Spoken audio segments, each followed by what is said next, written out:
Welcome to This Just In, the show bringing you the latest advancements in healthcare, strategy, innovation, and public policy. And now, for the fastest voice in healthcare, here's your host, Justin Barnes. Hello, everyone, and welcome back to the special edition of This Just In Radio. I'm your host, Justin Barnes. Today, we're broadcasting live from HIMSS25 in sunny Las Vegas. Very excited to be here. It's already been an action-packed 72 hours.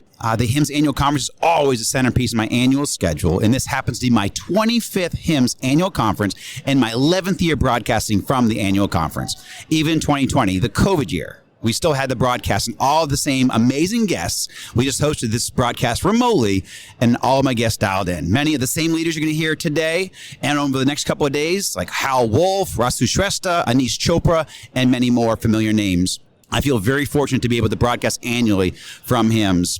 Hal Wolf, Albie Zakes, Morgan Searles, and the entire HIMSS team have been extremely supportive, and I'm extremely and tremendously grateful. Also, I can make a special note of thanks to Roberta Mullen, Greg Masters, Carol Flagg, and the entire Healthcare Now radio team for their tremendous support and managing the demands of my HIMSS broadcasts annually and the recordings. Also, I'm eternally grateful to all of my hundreds of guests throughout the years, and certainly to all of my loyal listeners. We owe all of this show's success to you, and we still are so honored to have won the Sway Health 2024 Healthcare Podcast of the Year award that never gets old, but rather challenges us to get better every day with every broadcast and every conference. Which leads us to today. This is the start of 3 days, 5 shows, and over 40 guests here in Las Vegas for HIMSS25. We have our best lineup yet of CEOs, CIOs, CTOs, care providers, researchers, policy leaders, and visionaries joining the show. As many of you know, my goal for broadcasting live each year from these key conferences is to create an information medium that shares best practices, key strategies, and actionable intelligence from the industry's leading sources and experts.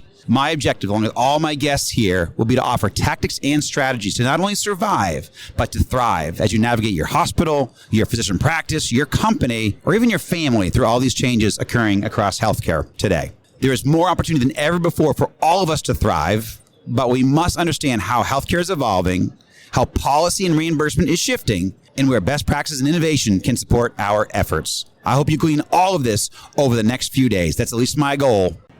Welcome back to This Just In Radio Show, broadcasting live from HIMSS25 in the AMD booth in sunny Las Vegas. Very excited to introduce my next guest and new friend of the show, Matthew Dietz, AI and security leader with Cisco. Welcome to the show, my friend. Happy to be here, and thank you for allowing me to join. You got it, always. So first of all, when did you get in town? So I arrived, 2 days ago, basically at midnight, which is 3 a.m. my time. Yes. So from Indiana, so coming from the East Coast, it's a little bit hectic. Yeah, we came in on Sunday and had a 24-hour day. By the time we left, and got here, and then we had an event that night, Sunday night, it was a 24-hour day. Hey, it makes it's a good time, though. It does. It's always a great time out here. So what are some of your goals for being here? So one of the goals that I think, I'm really trying to focus on is finding out, exactly what a lot of customers are looking for these days. AI is changing everything, and it's kind of changed the way not only, companies like Cisco and AMD are looking at, healthcare, but also healthcare providers themselves. And also understanding, where they're looking at how they can increase patient care. How can they improve that in new and exciting ways? Yep. What are some of your goals specifically with some companies? I mean, obviously you're here with AMD, but what are some of your specific goals that you want to do, and what companies would you want to work with in that regard? Obviously AMD is one of them. So we're truly excited about the partnership we have with, launching our new 9300 series, Catalyst switches with the AMD DPU, which is going to allow us to do some really amazing security type applications in the AI space, and it's going to start driving very low latency type applications in data centers everywhere. But there's numerous different companies. I don't want to call any out specifically, but just seeing how we can collaborate, because going at this and taking a stab at the AI age, we can't do it alone. It has to be a collaborative approach, and so trying to figure out who are the new market leaders, who's trying something new and interesting, and how can we partner. Excellent, love it.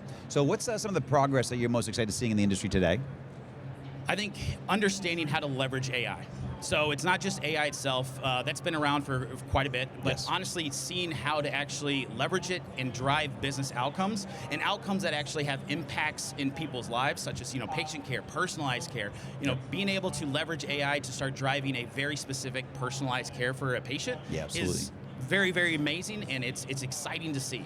Yep, I completely agree, and that's come up with a couple of my shows, and I'm very excited about having, even the last guest, we're talking about having the digital twin, and it's basically the personalized medicine that comes along with that. We're not have to be, I say the word guinea pig, we don't have to be guinea pig as much as we're going to know exactly, we'll have our genome sequence, our bionome, and we'll actually know what treatments are right for us and the very best care. Our doctors, they know a lot of that, but even my couple guests ago brought up, I forget the exact stat, but basically, it takes us 15 years to learn as much as we can now learn in 74 days in healthcare because of Gen AI, something like that. So what that means to us for care, what that means for us as a patient, also our whole care team, clinicians, it's significant. So yeah, and I think there's a point to be made there is not only are we going to be able to give that information to a lot of our healthcare providers about our history, our genetics, but also ourselves. I mean, there's no way I could tell you what my predispositions are for certain ailments or anything like that, and so being able to have that knowledge, in the palm of your hand is truly exciting. Yeah, I did 23andMe about 7 or 8 years ago, and it's pretty fascinating. It's spot on. I think everything that comes out, even if they keep asking me these questionnaires, and I fill them out, and everything's always spot on. So your genome tells you a lot. It absolutely does. Pretty perfect in that regard. What healthcare or digital health trends are you seeing in the industry today?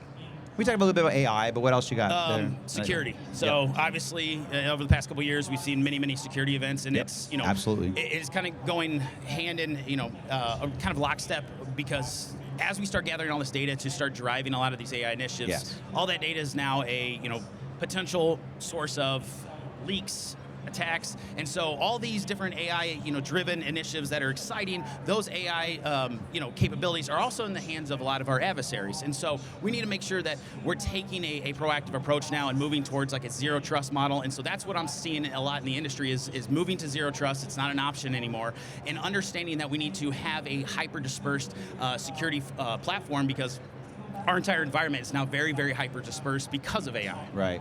So following up on that, what's a few trends or best practices to navigate that, and how would someone step into that, dip the toe in the water there? So one of the best trends and best first steps is to look at the data, how you're going to capture it, and what's your data governance policies.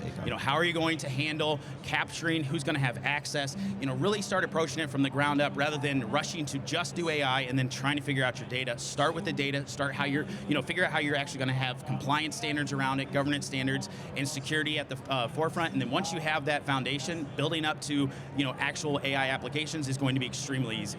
So that governance structure, who's involved in the governance structure? So that's going to be a lot of your CISOs.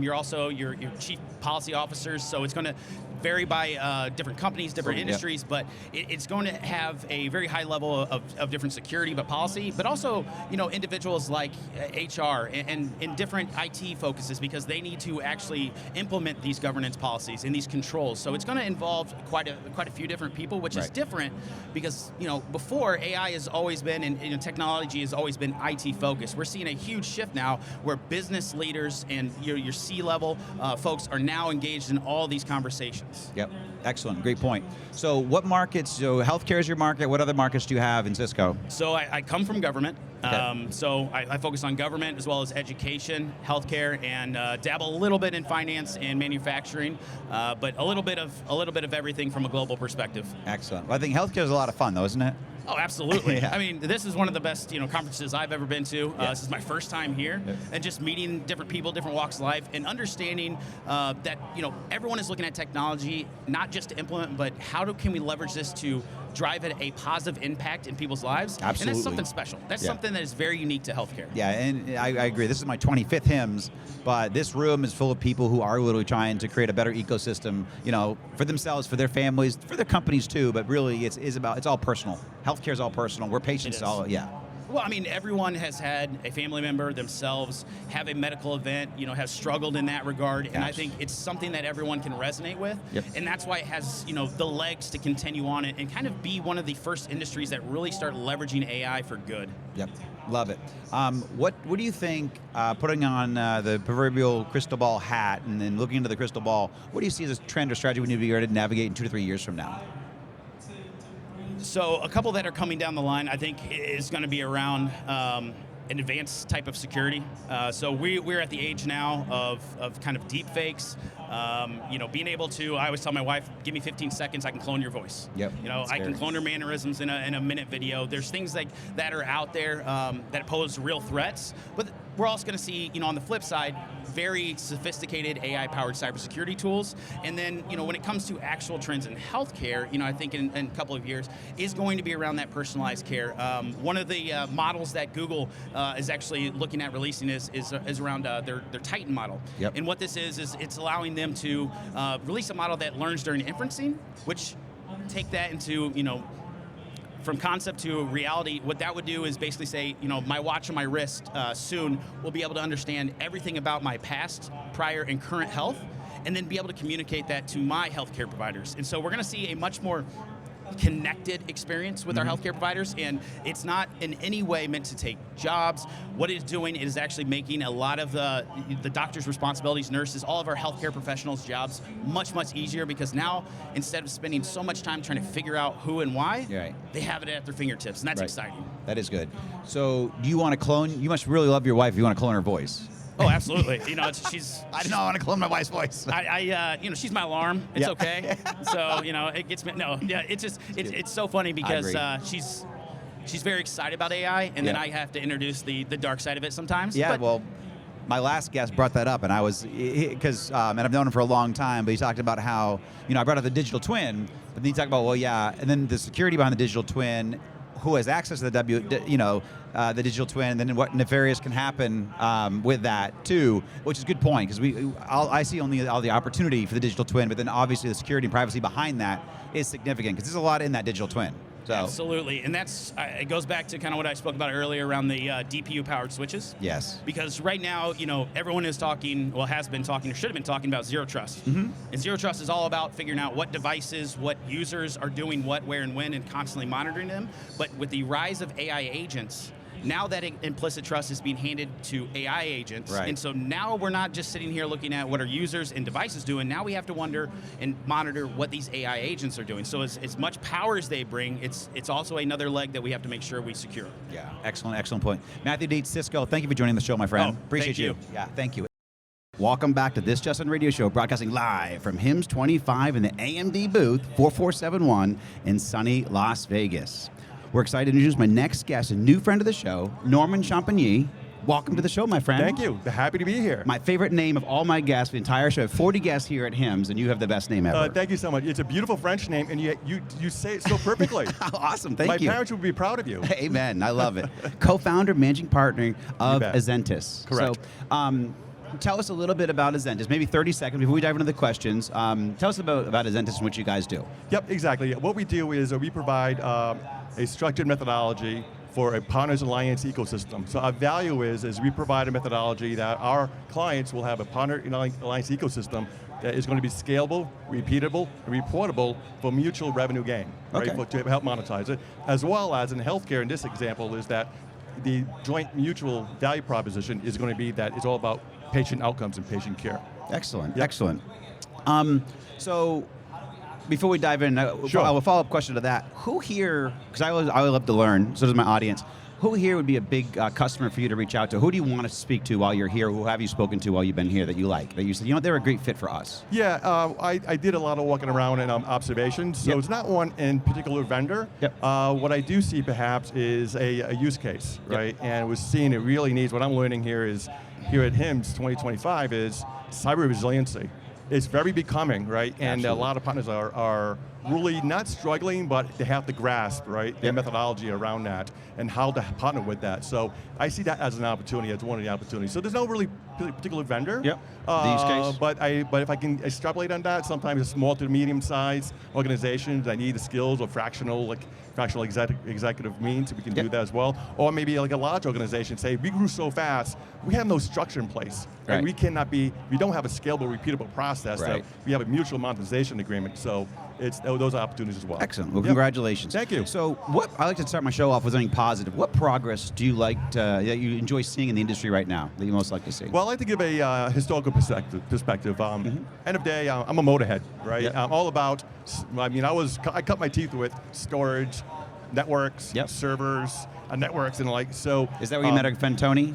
Excuse me? Is that where you met our friend Tony Nunes? Yeah, exactly. About 30 years ago. Yeah, we have a lot of great stories to tell, and because of great leadership, we've done very, very well in our careers because of that great leadership. But just to give a historical perspective, like 30 years ago, my first industry expertise was in banking and finance.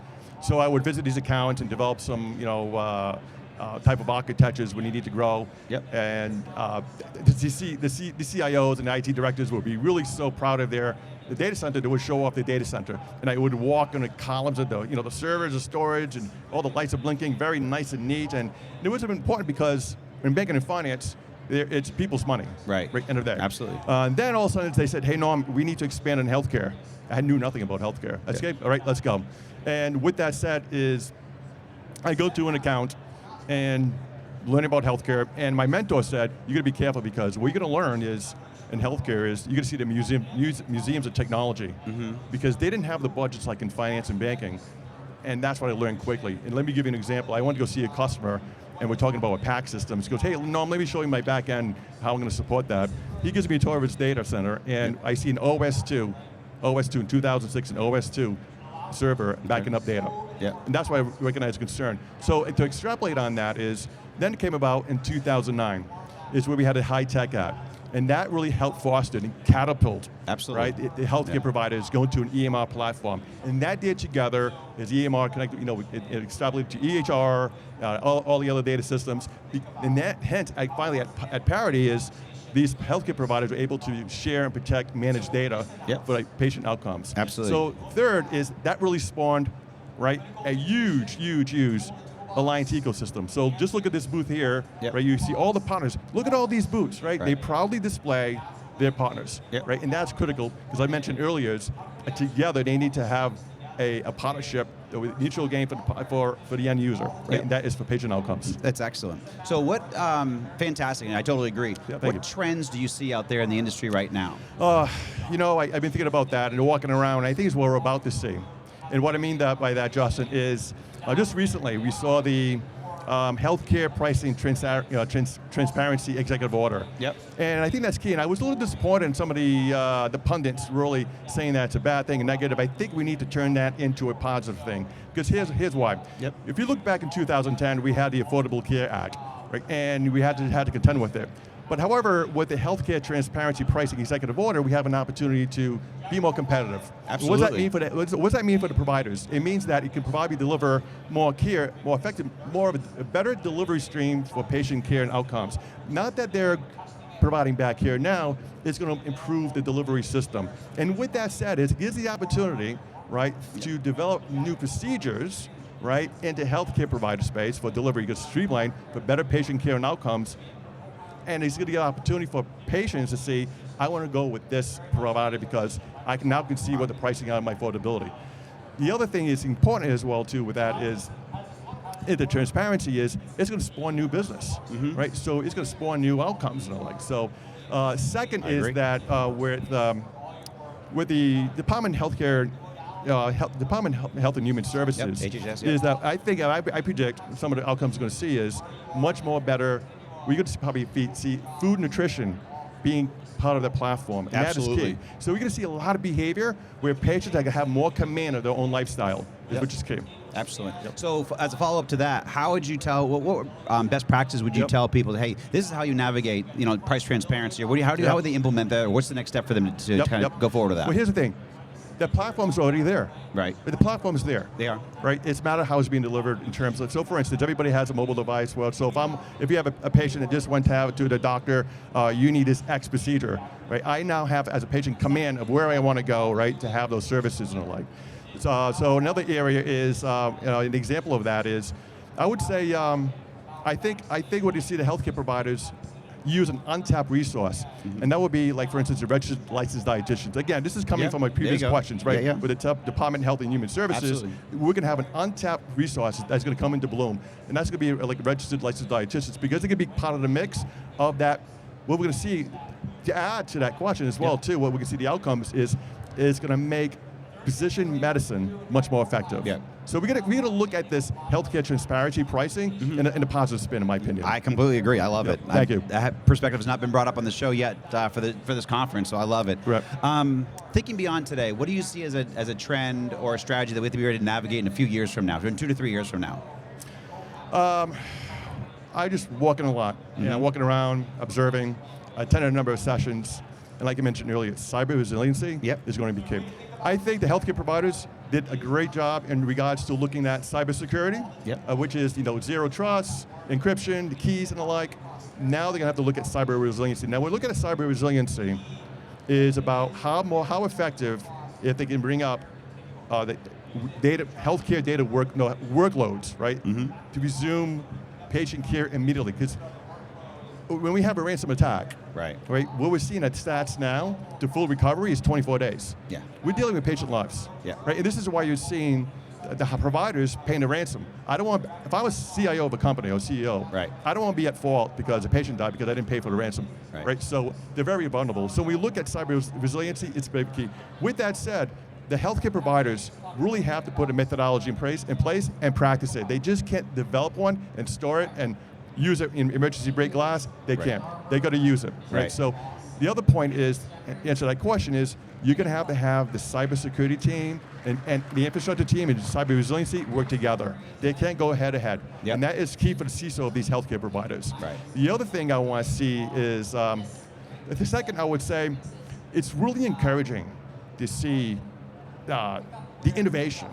Yes. Every year, AI and the like, and it's very encouraging. I feel very encouraging in a healthcare provider space. However, as we look at AI and a lot of tools to augment the practice of these physicians and clinicians, is we cannot forget one key thing, and that is the oath, right? First, do no harm. Right. And that's key. Yeah. As we look at it, because they can't forget that mantra. The other one is, as we deal with AI and the like, is that in my opinion, we look at healthcare and we look at AI tools, fantastic, but I think that AI has to equate with EI, the emotional intelligence. Right. So when a clinician provides, when I say emotional intelligence, they still have to provide the bedside manners, right? We can't take it away in a sense. So those are the 2-3 things I see. And even to give you some more stats on the cyber threat and what it means to our industry is, I think the average ransomware attack costs, or the average. It costs about $32 million, but the actual ransom paid is around $5 million, and it costs $1.9 million a day to be down as a care provider. Yes. That's just the financial cost. Never mind all the care is not provided. So it's it's significant. Exactly. And what's key, again, I think cybersecurity is there. Right? That cybersecurity, it has to be working yin and yang. Right. When we look at cyber resiliency, it's all about how fast at scale and speed. Yes. Right. To have workload recovery. So that could be the EMRs, for instance, right? It can't be read-only. Right. Well, we can have read-only for 7 days. No, this is, we're dealing with patient lives, right? And it's very key. So I think cyber resiliency is going to be on for the next few years. And if I can just touch upon that too, as well as in Europe, we're seeing DORA, the Digital Operational Resiliency Act, which means all the banks have to prove they have a cyber resiliency practice in place. Right. They have to demonstrate that they can recover in 2 hours and also demonstrate their forensics and evidence thereof, and also to have penetration tests, meaning that they have tested, right? Yep. I'm not a big regulations guy, but we need something like DORA in the healthcare space, right? So early on I said that, one time is, the healthcare industry were like the technology museum, and that changed a lot, right? Absolutely. But today, let it be banking, healthcare, any other industry, cyber resiliency is really concerned. Yep. I mean, they agree. Normand, thank you very much for joining us on air. We'll see you soon, my friend. Thank you. Thank you very much. Thank you. Thank you. Awesome. That's a wrap from Las Vegas and HIMSS25. Thank you all for listening. And I certainly want to offer a note of gratitude to the dedicated partners of my weekly syndicated show. And also, again, thanks to everyone who voted us 2024 Healthcare Podcast of the Year. Thank you so much, Roberta Mullen, Greg Masters, Carol Flagg, and the entire crew at the Healthcare Now Radio Network. They've also been producing my show for 11 years, and it's a true blessing to be able to do this every single year. Also, a special note of thanks to Jake Reed, my head of media. Jake did a phenomenal job managing our remote broadcast while here at HIMSS25 and recording from the conference floor and within the AMD booth, as well as the Amazon Web Services Theater. So thank you very much to Jake, and many thanks to all of my show partners, AMD and AWS, and also a shout out to Medallion here, who gave me water for my shows, certainly my lasting shows. So thank you very much to not only AMD and AWS, but certainly Medallion. And then also Bright Hour has a foundation that I want to make a special shout out to. Seppi Browning, Georgia HIMSS, she put together this new foundation to help with workforce development and education in health IT. So Seppi Browning, she's fantastic. HIMSS Georgia chapter, they're always great partners and supporters of my radio show. Great people. So look up Bright Hour Foundation and give her some love and support. And certainly a big thank you to Hal Wolf, Albie Zakes, Morgan Searles, the entire HIMSS team. They're always extremely supportive in the events and broadcasting requirements that I have. And again, thank you so much to all my listeners. We're grateful for you. You make us better with every broadcast. And that's a wrap from Las Vegas. Have a great rest of your day, everyone.